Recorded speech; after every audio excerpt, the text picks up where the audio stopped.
Olá, tudo bem? Sou Paulo Oliveira, seja bem-vindo em nome de Jesus. Nós estamos gravando aqui o terceiro vídeo sobre um documentário sobre as Big Techs e as instituições americanas, sobre a influência que os Estados Unidos exercem sobre as pessoas no mundo inteiro, sobre as instituições, sobre os países, sobre os governos, onde eles interferem, até mesmo derrubam e colocam eles ao seu interesse financeiro e político. É disso que a gente vai estar falando, dando continuidade. Esse é o terceiro vídeo. Você está falando com o Paulo Oliveira, canal Interagindo com o Cristão. E o nome da matéria é esse aqui, ó, que estamos abordando desde o primeiro vídeo, que é Gold Complex, ou Complexo Industrial da Censura. Esse é feito por repórteres americanos, empresas americanas, e eles vão a fundo desde o princípio, desde quando tudo começou, onde os Estados Unidos visualizou que era possível sim, através da CIA e entre outros, as Big Techs, Facebook, Twitter, Instagram, Google e por aí vai, que pode, dando dinheiro a eles, influenciar, mudar pensamentos de pessoas em outros países a votarem a favor de tal candidato que no futuro podem ajudá-los financeiramente. Essa é a ideia deste documentário de 2 horas, de onde eu tirei em partes, gravando da televisão. Tem que estar opaco por causa dos direitos econômicos, né?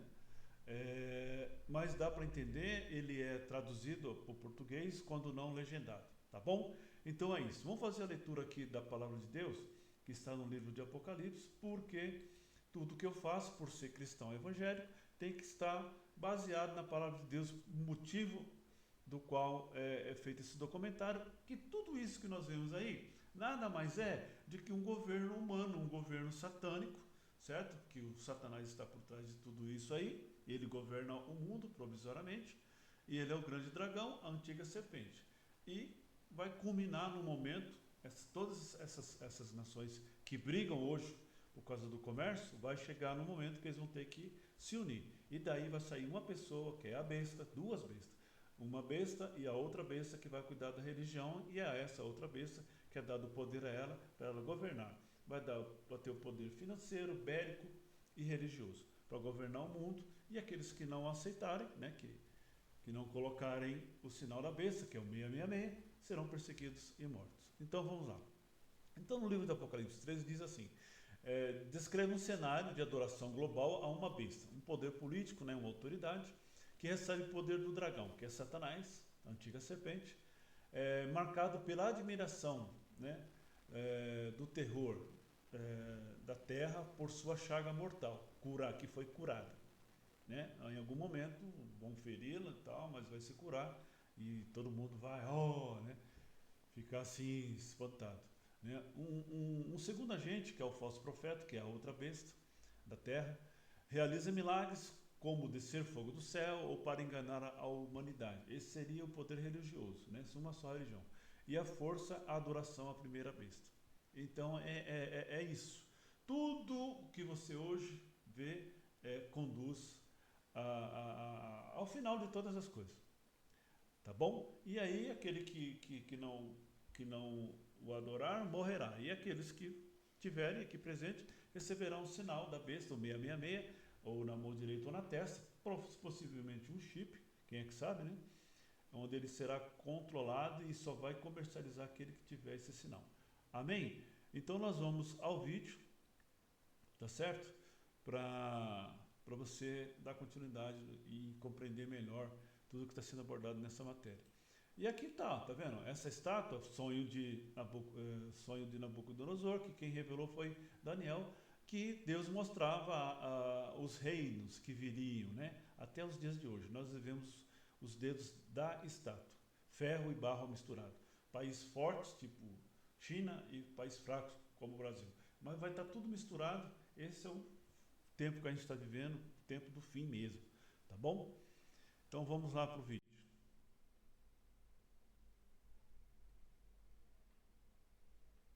Eu vou ter que voltar aqui. Esse é um momento de engajamento político, você fez seu turno na fábrica de automóveis e chega em casa e entra na rede social, alguma coisa te irrita e você digita seus 4 parágrafos e sente que realmente fez alguma coisa, e então essa publicação desaparece, seu perfil é desativado ou silenciado por algum tempo, como você acha que se sente? Você se sente excluído do sistema, você sente como se houvesse forças invisíveis te impedindo, e adivinha, tinha forças invisíveis impedindo você. Quando as redes sociais se tornaram uma realidade nos idos de 2007, 2008, 2009, percebemos que a organização de base estava completamente mudada. Costumava ser cara a cara, costumava ser uma tarefa árdua fazer com que as pessoas aparecessem e lutassem por suas liberdades. Mas com as versões muito rudimentares das redes sociais que surgiram em 2008, 2009, vimos que as pessoas podiam se auto-organizar. E, como organizadores do Tea Party, organizamos algo chamado de Marcha dos Contribuintes em Washington. Esperávamos 10 mil pessoas e vieram 1,5 milhão. Ela sobrecarregou totalmente qualquer infraestrutura que planejamos. Surpreendeu a polícia do Capitólio, a polícia do parque, surpreendeu a todos. E naquele momento, olhando para a multidão, eu pensei, alguma coisa está diferente. Alguma coisa mudou.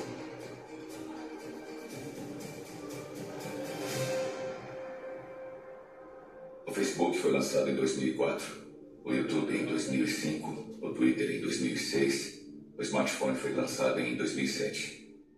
Ano 19, Mike Pence, take 1. Levou cerca de uma década para que o número de usuários chegasse ao nível das mídias convencionais, para os sistemas de distribuição de informações amadurecerem a ponto de indivíduos, jornalistas, cidadãos e meios de comunicação alternativos terem um impacto maior na percepção das eleições do que as instituições de mídia tradicionais que existiam, em alguns casos, por séculos. Se nós voltarmos à Bíblia de Gutenberg, por exemplo, não precisamos ter apenas monges ou... Essa Bíblia aí de Gutenberg foi a primeira Bíblia feita em gráfica na Alemanha, né? Em gráfica, livros, e foi distribuída na Alemanha. Foi a primeira Bíblia de Gutenberg, é o que ele está dizendo. Volta de 1600, mais ou menos. Acadêmicos, realeza com acesso à informação. Ela foi disponibilizada para as massas. O que a internet significa? Significa que não precisamos depender apenas da NBC, da CBS ou do New York Times para nos contar o que está acontecendo. Significa que todos com uma câmera e com dispositivos que podem fazer um site podem sair por aí e se envolver nisso. When we first launched, we were hoping for, maybe 400, 500 people, and now we're at 100,000 people, so who knows where we're going next. There's a first time for everything, including the Pope's first tweet. And this is a revolution of the first order, to really bring the real internet to your phone. It is a choice that really goes to the heart of who we are as Americans. And we will make America great again. Foi uma época muito louca em 2016 em que quase todos os noticiários das grandes redes insinuavam ao povo americano em quem votar. Trump is many things, some of them dark and dangerous, but at his core, he is a BS artist. Yeah. This guy is a complete clown. You're not going to be president, all right? Donald Trump will never, ever be president. And we're coming to a point where if you're Hillary Clinton, you're honestly probably starting to think about not just whether you will win, but how big your win will be. E havia uma presença online muito forte que era esmagadoramente a favor de Donald Trump. Now he's running for US president indeed, but may already be the king of Twitter. Donald Trump's quest for the Republican presidential nomination is being feared in part by his reliance and dominating presence on social media. His tweets make news nearly every day. Donald J. Trump will become the 45th president of the United States, defeating Hillary Clinton in a campaign unlike anything we've seen in our lifetime. Foi um momento louco na história das eleições, porque essa foi a primeira vez em que a internet foi a força disponível na determinação do resultado de uma eleição. Não sou eu quem está dizendo isso. O David Brock foi quem comandou o Super PAC de Hillary Clinton, que em janeiro de 2017 encomendou uma pesquisa, quase uma autópsia sobre por que os democratas perderam aquela eleição e concluíram que foi por causa da liberdade de expressão na internet. Vimos uma espécie de resistência e um movimento para tentar... Você percebe por que o Luiz Inácio Lula da Silva quer regulamentar? Não quer que você fale o que você pensa? Claro que tem que ter um controle. Você não pode ficar mentindo, tem que ter base. Você não pode ficar inventando, que é as fake news aí que muitos fazem. O próprio PT faz isso também, né? Pega lá pessoas que nem existem lá, pega da IA e joga lá, pesquisa, números que não existem, não tem comprovação nenhuma. Tudo isso influencia a mente das pessoas, principalmente daqueles que não têm um estudo secular, então fica tudo mais fácil. Então, através das big techs, das mídias, eles influenciam sim as pessoas, eles elegem e também deselegem pessoas. Isso sem falar nos seus órgãos de instituição, né? Federais americanos, tipo CIA, que vai para outros países derrubar governos, tem tudo essa situação. Explicar como o presidente Trump foi eleito. E devia ser porque as pessoas não tinham a informação correta. Devia haver um erro. Eles receberam informações erradas. Então essa informação tinha que ser controlada. Assim, os repórteres, em vez de reportar as notícias, tornaram-se agentes da resistência, tentando controlar as notícias mais do que nunca. Então, ouvimos os termos desinformação, informação incorreta, informação maliciosa, fake news. Mas de onde será que vieram esses termos? Eu não conheço esses pontos de origem específicos e a etimologia desses termos, mas eu sei que eles se tornaram muito relevantes nos últimos 5 anos. E eu tenho muita convicção de que esses termos não eram utilizados antes. Eles se tornaram uma ferramenta de propaganda midiática. Existe um homem. O que eu estou dizendo aqui, eu não estou puxando sardinha nem para um lado nem para o outro, porque para mim isso aí, qualquer um deles é ruim para o país. Só seja Lula ou seja Bolsonaro. Eu acho que nenhum dos dois deveriam estar aí, para ser sincero. Tinha que surgir uma outra pessoa com outra mentalidade para acalmar os ânimos, porque a coisa no nosso país está feia. Descontrolada. Essa que é a verdade. Quem inventou o termo desinformação, o nome dele é Joseph Stalin.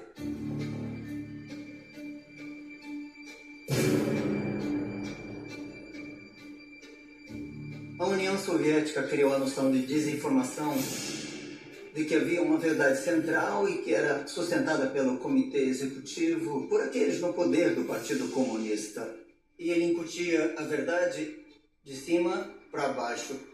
Então, isso nos traz de volta a diferença dramática entre uma abordagem americana sobre a verdade descentralizada, confiança nas massas, confiança no cidadão médio, versus a abordagem de cima para baixo, onde há uma verdade central.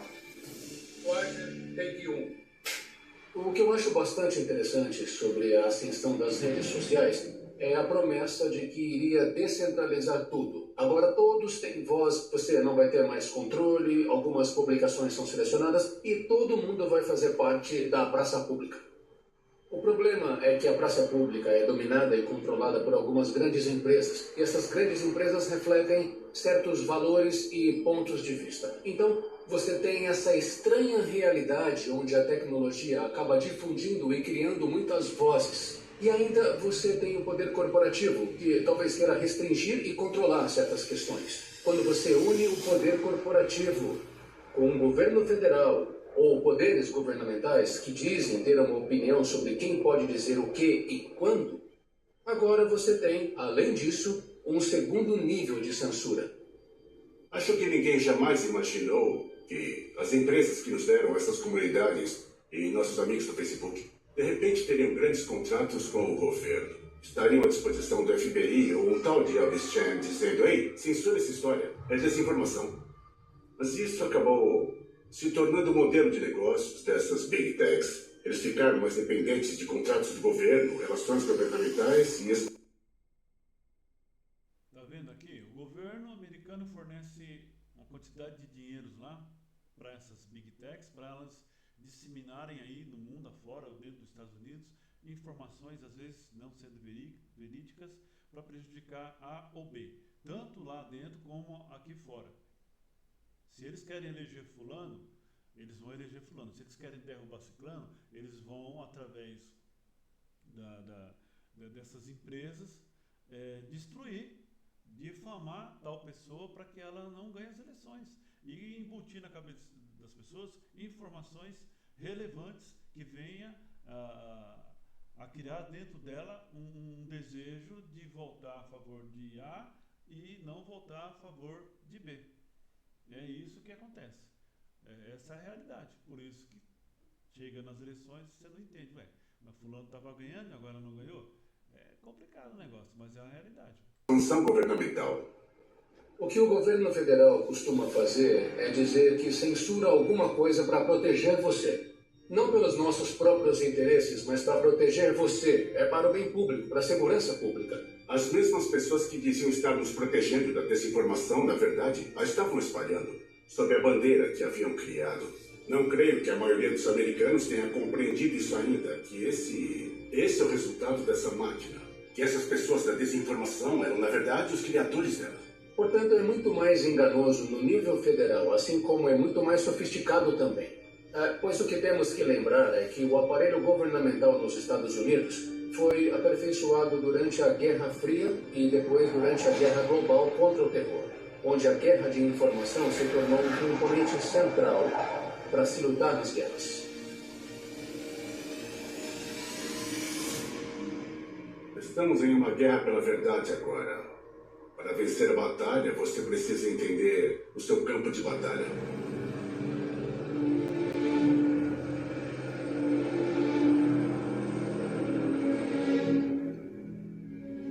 Eu comecei a minha jornada registrando o complexo industrial de censura e seus vários setores em 2016.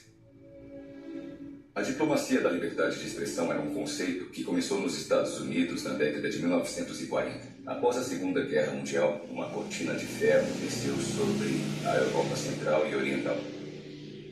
E a propensão comunista para reprimir a liberdade de expressão dificultava muito a construção de movimentos de resistência e alternativas ao governo comunista. Assim, a liberdade de expressão passou a ser defendida como um ideal democrático pelo Departamento de Estado, começando com a primeira eleição democrática na Itália.